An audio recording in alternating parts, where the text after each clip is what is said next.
Hello and welcome to Strictly Healthy. This is episode 10. Thank you for joining us today. And today we have a fitness instructor, Emma J., who will be joining us and giving us some tips because, of course, we need the motivation, don't we? We're fed up, we're frustrated, and frankly, we're getting fat. So we could definitely use some tips and help with staying on track and being motivated in this time of lockdown. So we want to welcome Emma in today. Hi, Hi, Emma. thanks for having me. Thank you. Thank you for joining us today. So how's your day been actually? My day's been super busy. I have a 3-year-old, so yeah, every day is busy. I'm sure, yeah.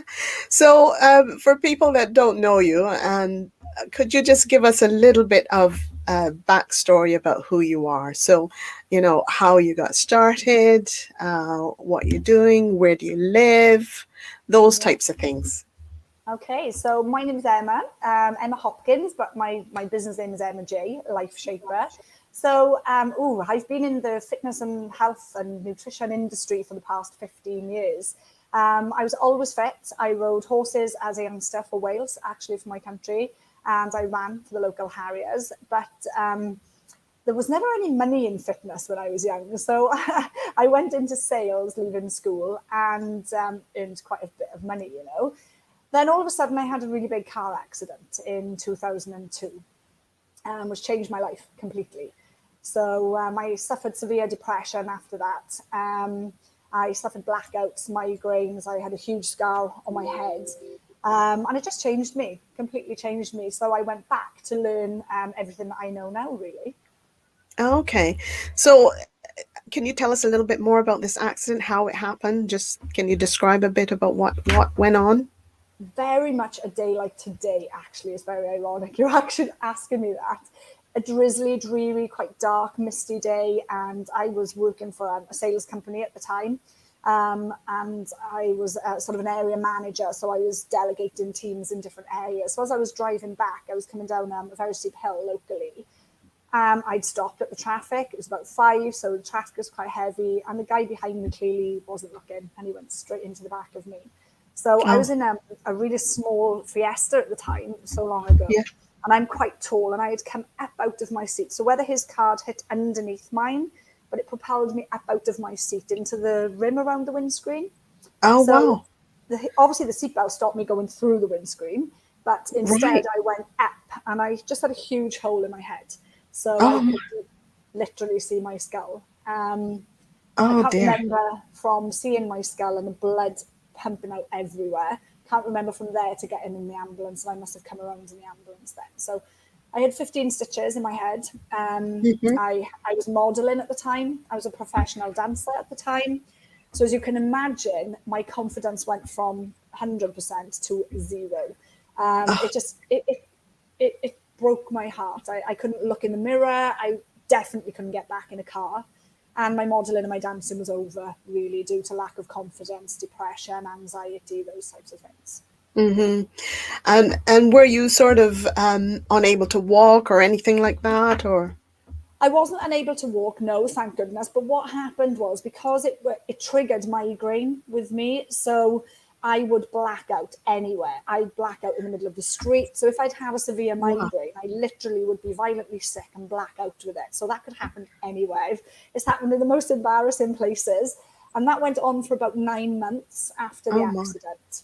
Yeah, Mm. so as you can imagine, that added to the anxiety, which meant I was too scared to leave my house in case that happened and I was on my Sure. own. And it was so scary. Mm. And at that point in time, I was back living with my mum, thank goodness. So my mum, sort of being a nurse, my mum, thank goodness, knew a lot and helped me through that period of time. But the depression got a hold of me, and I've never got rid of it. So I manage it really well. What Hmm. I did was I went back to learn something that I'd always been interested in. I'd always been fit. I'd always been healthy. And going from eating rubbish, locking myself in my bedroom, drinking pop, like sodas all day, Hmm. Hmm. and just being really unhealthy, which I'd never been previously. But because of the depression, it just got a hold of me in that way. Mm-hmm. I just, with my mum and stepdad's help, realised I've got to focus on something I've always had a passion for.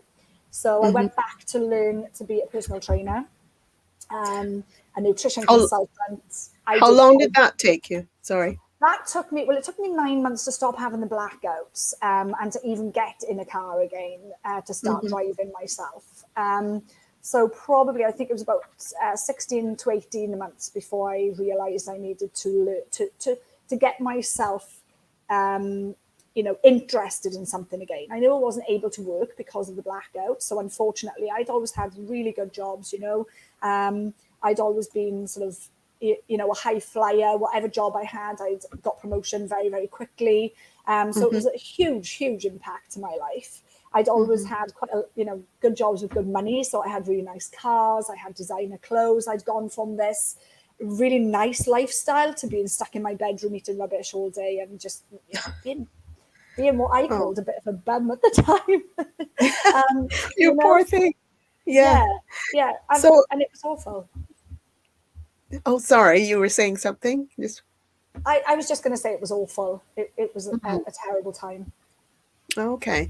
Well, I wanted to ask you then, how did you sort of transition from, having that terrible accident, depression, all the rest of it? How did you then transition to sort of where you are now? I know you said you were a fitness instructor. Can you tell us a bit more about your journey to that? Yeah, so because I'd always kept fit, obviously getting back into the gym was one of my biggest aims. And I would go back and I'd pull into the car park and it would be packed. There'd be loads of cars there, and I would start shaking, I'd start sweating, I'd turn around and I'd pull off. And bear in mind, Yeah. I've always been slim. I've always been quite fit. I mean, obviously, I wasn't fit at that point in time, but I wasn't scared. I'd go training with the boys, I'd go lifting heavy weights with the boys, and I was never intimidated. I loved that. It was my passion. So, Mm-hmm. I felt, okay, how am I going to get out of this? How am I going to get my motivation back to get to a gym? And I know that exercising and eating healthy was going to benefit me here. Didn't realize it would save my life, but it did. Yes. Oh, good. Good. Well, so how does you said it benefits you, obviously, and I see it in myself too as well, because of course being in lockdown, I was doing really well. I joined the gym myself, Yeah. and I was doing really well and getting fit and just getting there, and then lockdown. So I Yeah. think everybody has that sort of story. So then I gradually sort of lost interest in exercising and getting fit again. Yes. So, how does fitness really help you, and why should we do it, and how can we do it in this lockdown?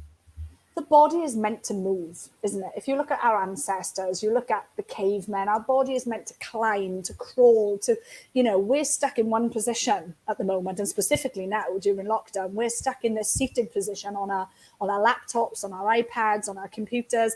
The body's not used to that. It's meant to move. It's the most fantastic machine that's ever been created, and Mm, it's meant to move. Also, while you're moving your body, all of the other bodily functions are occurring efficiently as they should. You're releasing mhm. endorphins. It gives you the feel good factor. I mean, I went from, being stuck in my bedroom, being so depressed, not being able to enter a gym, to competing in tough mudders that were like half marathons, climbing, jumping, being electrocuted, doing gosh knows what. Yeah. And it changed my life around. And I can honestly look back, and even having been so successful, bear in mind, I wasn't a person that didn't want to work or anything before my accident. I was a high flyer, and this Hmm. knocked me off my feet. So, to be honest, I was very lucky that my mum and my stepdad supported me and helped me get to where I wanted to be, and helped me get out of that. My mum refused to let me take antidepressants, which I'm so glad of now. Not that I knock Great. them, and I think that everybody has to make their own decision, and they're Hmm. right for some people at the right time, but they weren't right for me. I was early 20s, I was fit, I was ambitious, I was successful. I did not need them, and my mum knew that. So I had a really good support network around me. And yes, I started off being a fitness coach, but I'm so much more than that now. So I went on realizing that I still had depression, and realizing that I actually opened my gym. So I had compensation claim from my accident, and I opened a gym. So I opened a ladies only gym with my mum, my best friend, my partner, and we Hmm. created something special, something for women who felt as I felt. My Right. aim was, if I was early 20s and slim and previously quite confident and I felt that way, how did other women feel? You know? So we wanted to create a safe haven and help those women.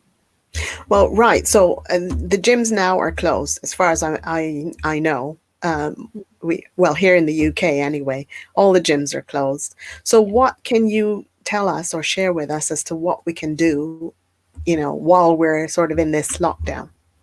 There's so much we can do. And I think even just getting out of your chair and just moving, I think we have to remember that the body is meant to move. So even Hmm. stretches, if you're on Zoom meetings, Zoom calls, make sure you don't back to back those meetings, And I know Hmm. that's difficult sometimes. I do it myself. But having a little rest in between, if you can get out and even just walk around your street, some big deep breaths, some fresh air. You can do some squats and some lunges standing on the spot. You can reach your arms up. You can do press ups, even if they're against a wall. These are not difficult exercises. You can have the very easiest versions of these exercises and you can progressively make them harder. What I tend to do if I have a full day on Zoom is I do exactly that. I'll have a Hmm. 10 or 15-minute gap in between my calls and I'll do 10 squats, 10 lunges, 10 press ups, and Hmm. just get the heart rate up, get the joints mobilized, activate the muscles, and do that every hour on the hour. It's just something small, but it's something. Yes, because we hear a lot of this high intensity type of exercise. Do you think they work? The I forget what it's called, fit, isn't it, or something? FIIT. HIIT, How does? HIIT. Yeah. Oh, sorry, hit. Sorry, Yes. Yeah, I it apologize. absolutely it works. I mean, HIIT is fantastic and it's my preferred form of exercise. I mean, depending on how you do it, obviously, and you have the correct teaching of it, then it can Hmm. be maximum fat burning plus muscle building at the same time. I mean, don't forget, we don't have to lift heavy weights to put muscle on the body. We can use our body weight. And I think a lot of women as well are very scared of weighted exercise because they think they'll build big muscle, which is not the case. By having muscle on your body, your metabolism works better at burning fat. So you will actually burn more fat if you have muscle on your body. Right. So the key really is to try and build muscle.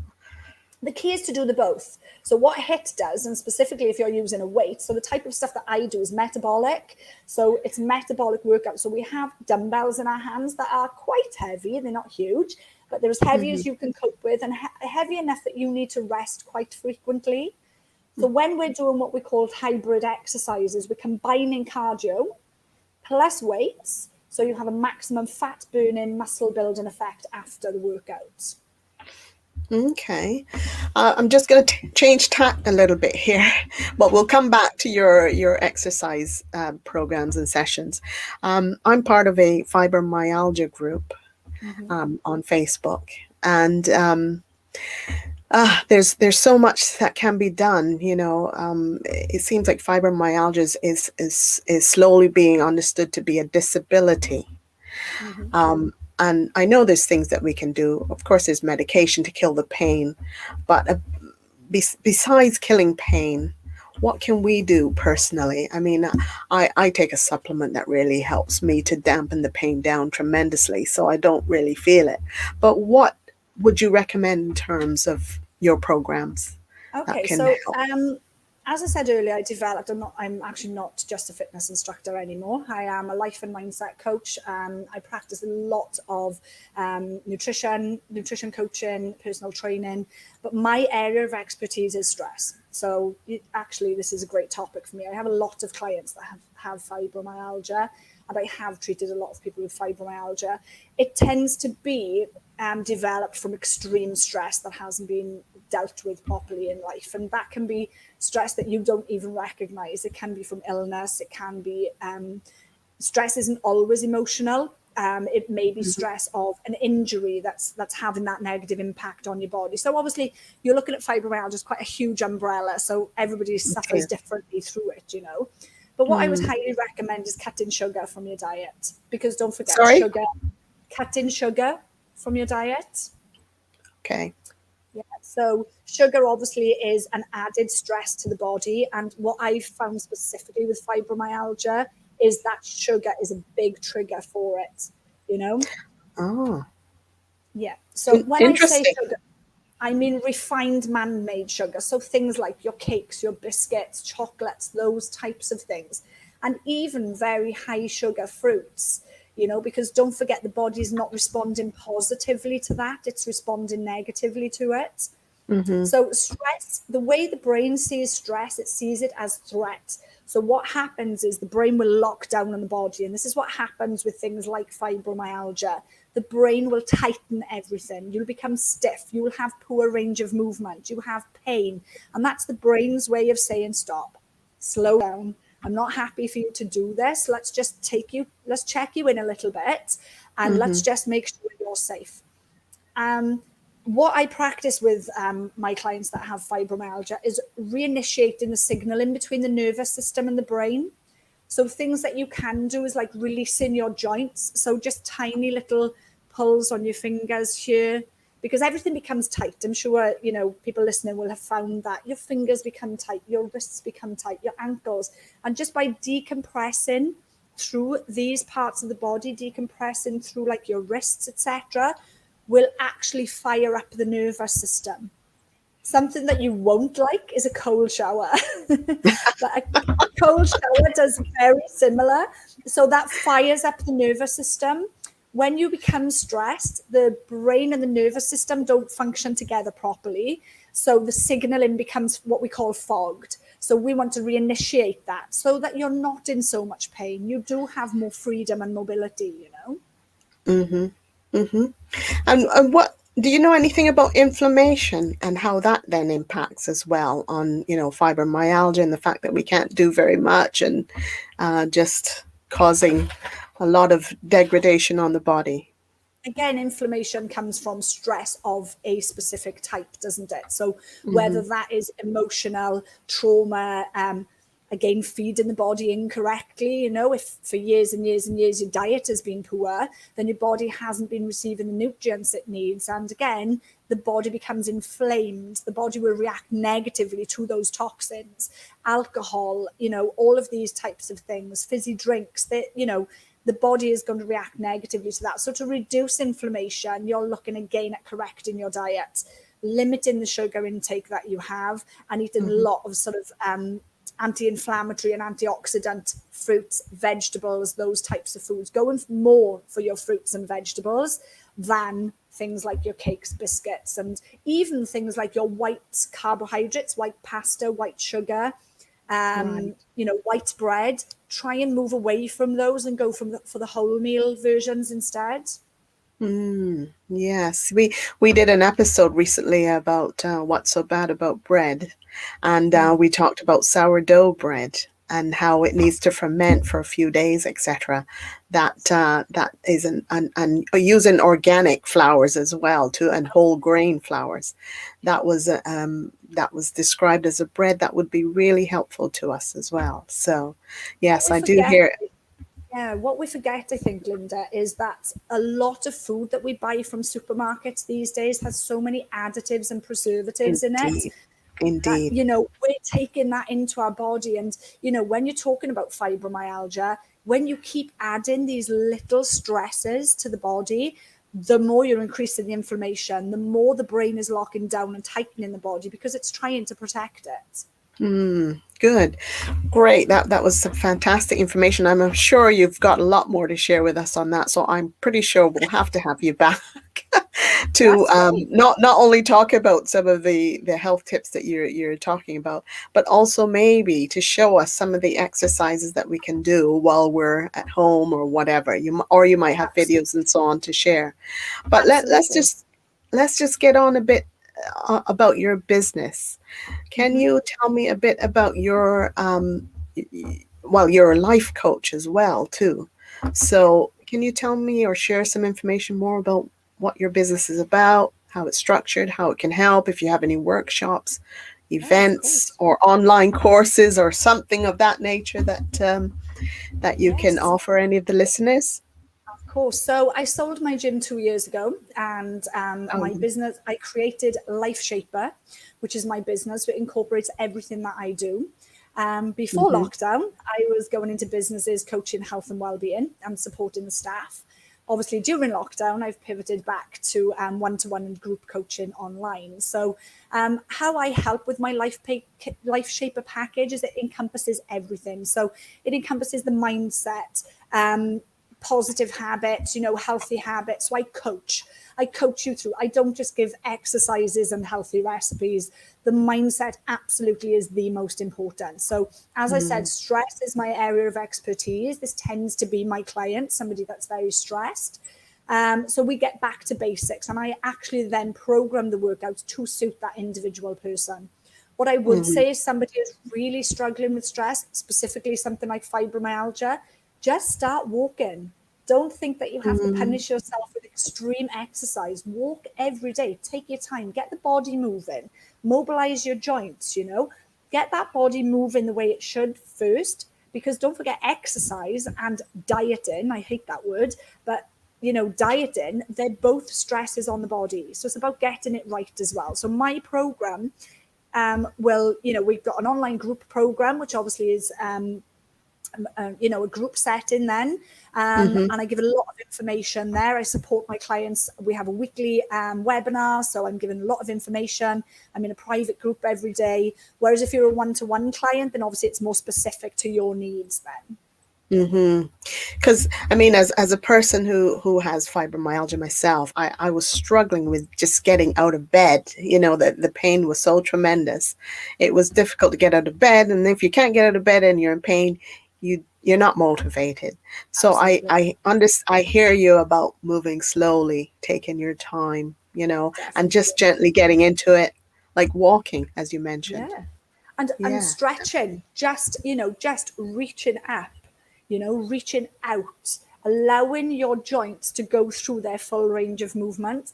What I like to do with my clients, so on my Lifeshaper program, whether it's individual or group, the very first thing, and I recommend this to anybody listening, is start writing a journal and find out who you are in this present moment. What are your habits? How is your food? How are your sleep habits? How are your hormones balanced? A lot of what I do is hormone balancing, because during stress, we have elevated cortisol levels. Cortisol is your stress hormone. So if cortisol is elevated, then that's dangerous. So our aim is to try and bring that down. So it may mean not exercising initially, but walking, bathing in Epsom salts, meditation, deep breathing, mindfulness, things that are calming your mind and your body and allowing you to recover from the stress before you add to that with workouts. Yes, I certainly hear you on this, stretching and taking your time. Like I find that to do vigorous exercise is not so helpful to the body. And I also learned that your body can't really, unless you warm up first, you can't always take on the big stressful, intense type of workouts if you have a situation like fibromyalgia and those types of things. Definitely. So and as we were stretching talking, and as we were talking earlier, Linda, HIIT is not ideal for somebody with fibromyalgia. So we have to remember that exercise is a stress on the body. It's a good stress if it's done correctly. But when you're working around an injury or an illness of any kind, then it has to be taken slowly and done right for you. So, I wouldn't advise HIIT if you're just starting off with fibromyalgia. Okay. That's good. I hear you. So, yes. So if you can share with us if you have any courses coming up or workshops or anything, or where can people find you? Yeah, I've just started a 12-week course, but I will be having workshops coming up within the next, by the end of February. So you can follow me on social media. I'm Emma J, the letter J, Lifeshaper. I'm on all social media platforms, and my website is www.emmaj, just the letter J, lifeshaper.com. So, and I'm more than happy to answer any questions. If there was something that somebody's interested in what I've said, then please drop me a message. And anybody that contacts me from the show, I will give a free one-to-one 15-minute consultation to. Oh, brilliant. Oh, I hope that includes me as well. Absolutely. Thank you. So was there anything else that you wanted to share with us regarding I would say just something big. Don't punish yourself for the moment.